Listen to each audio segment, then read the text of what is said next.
It is finally here. This is the GX pump, CS4-I, I for inverter, which is the thing that I'm really excited about. Here you can see a partially disassembled CS4, not I, the previous version that does not have the inverter built in.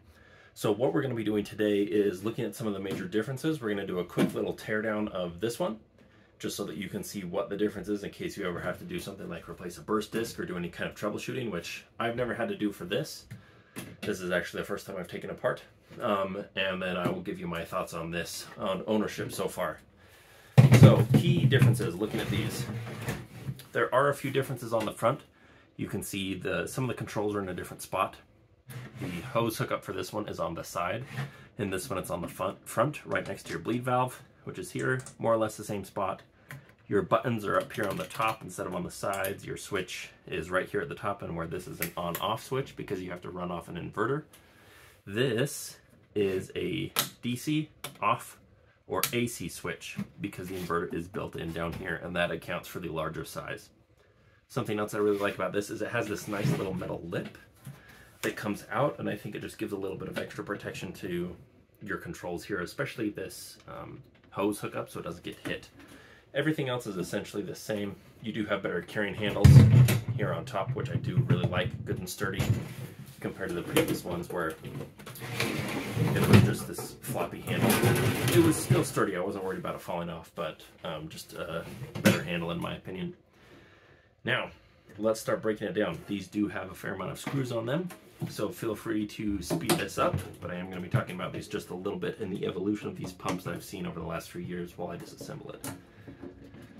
So I first got I believe it was the CS2, or maybe the CS3.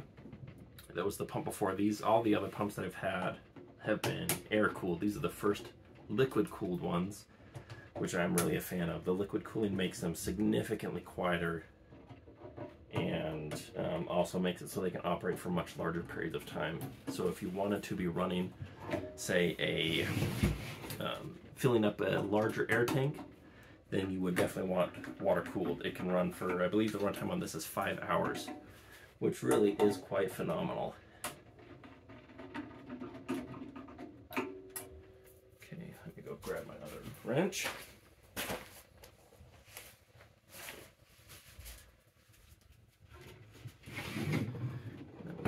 Side here.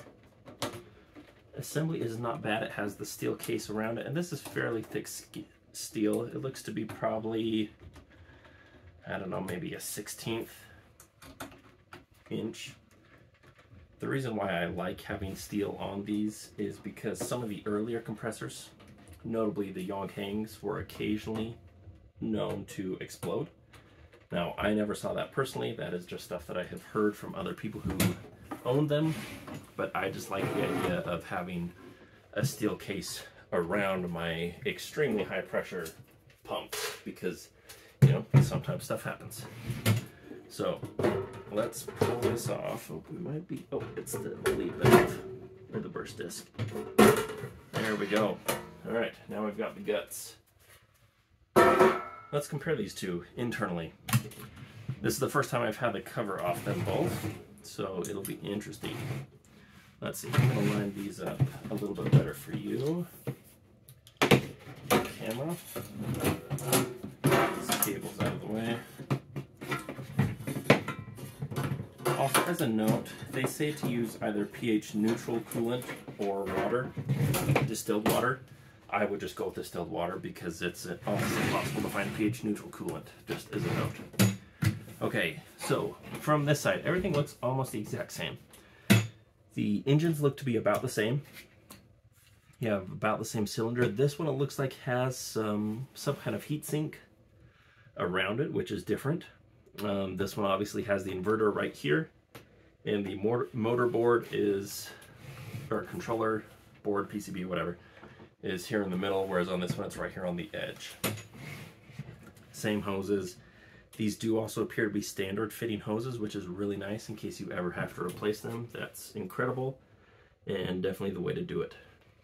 Okay, so we already looked at the front, we can skip that. Let's just spin it around to the side here and spin it around to the side here. So looking on this side, it also looks to be about the same. You've got what looks to be your pump down here is what this is, I'm assuming. You've got your engine, your motor, again, all the same. Yeah, everything looks to be basically the same between these two, aside from the inverter that's built in. So I'm curious why the sizes are different. I guess it's just to make a little bit more room. So if we put them in front of each other, lengthwise, they're actually almost identical, if you can see that. And okay, so this one is just a little bit thicker. If you compare the side by side, the inverter model is just a little bit thicker, which makes sense. It's basically the extra thickness of your inverter that's right here built in. That, and the other nice thing is that typically these kind of inverters are kind of plug and play. So if you ever have any issues with the inverter, I would assume you could just get a new one and throw it in there. They're typically pretty easy to work with. Other than that, everything that I can see are the same tried and true parts as the original CS4. The one difference being the aluminum heatsink here. But with the water cooling, I never had this thing even get like even slightly warm. So I'm really not concerned about that in the slightest.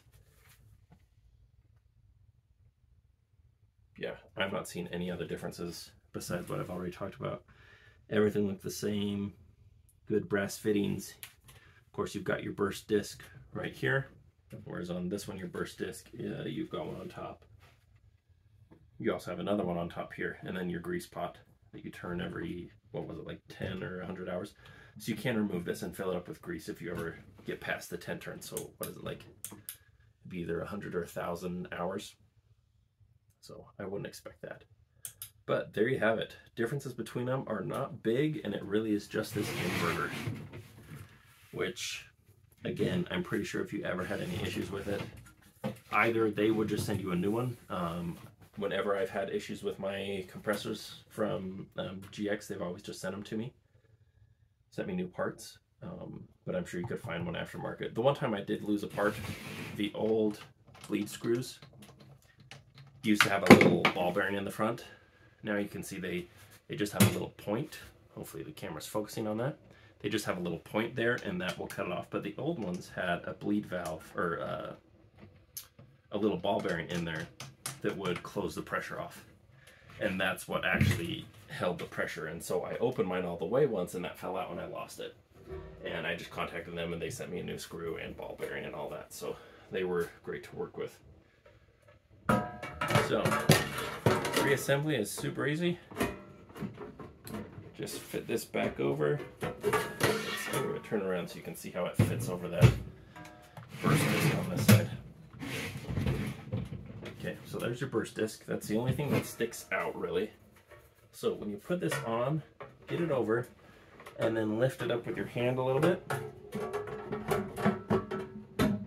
There you go, and just make sure that that fits, and then make sure everything else fits down nice and snug. And then grab your screws, set off to the side here, and just make sure that it's lined up and start putting them in. All the screws are the same, which I'm such a huge fan of. It's so nice. It's the worst when manufacturers have 4 or 5 different types of screws or bolts, and especially if they have different heads, different Allen sets and all that. So it's nice to have it all be the same. And it just takes a couple minutes to pull it on and off.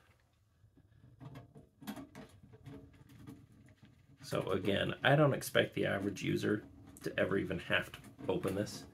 I've run a lot of hours on this pump and never had an issue. Like I said, that's the first time I've ever taken the lid off of this one. But I think it's always good to know your equipment and understand how you need to repair it in case you ever do. Like my guess, if there was something in here that was going to have an issue, and again, there's no reason why I would think there would be. These pumps have worked well for me. It would be this hose right here. This uses looks to use a push connection, kind of like the PEX connectors, which my plumbing friends tell me are occasionally known to fail, but that's in a home where it's over, you know, constant use over many years. And so honestly, I am not concerned about it in the slightest. If you really wanted to be careful, oh, there's another one over here on this side. These type of connectors are typically a lot more secure, where it's got the actual pipe clamp on it and then a nice brass fitting underneath. But again, those are the same kind of fittings that are used for stuff that's going to see daily use over decades, you know, like 20, 30 plus years, and still be expected to work just fine. So I think that the connectors in this would work just fine. But there you have it.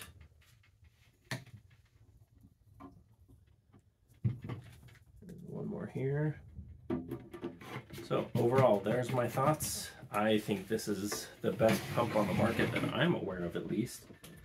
If anybody is aware of a pump that they think competes with this, where it has the runtime of 5 hours and the noise level where you can run this inside comfortably, please let me know in the comments. I would love to get a hold of a pump that competes with this one, especially if it can beat the price. This one, I believe, is like $650. Has a $40 coupon on Amazon last time I checked when I ordered it. So yeah, I think it's a solid pump. I expect to use it for a long time to come.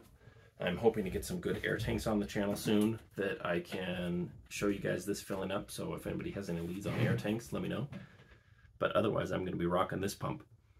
Might keep this one around for, I don't know, just a backup. I don't expect to need a backup, but I'm sure I'll find a use for it somewhere. So thank you for watching. If you watched all the way to the end, you are a rock star. And we will catch you guys next time. Money Moose out.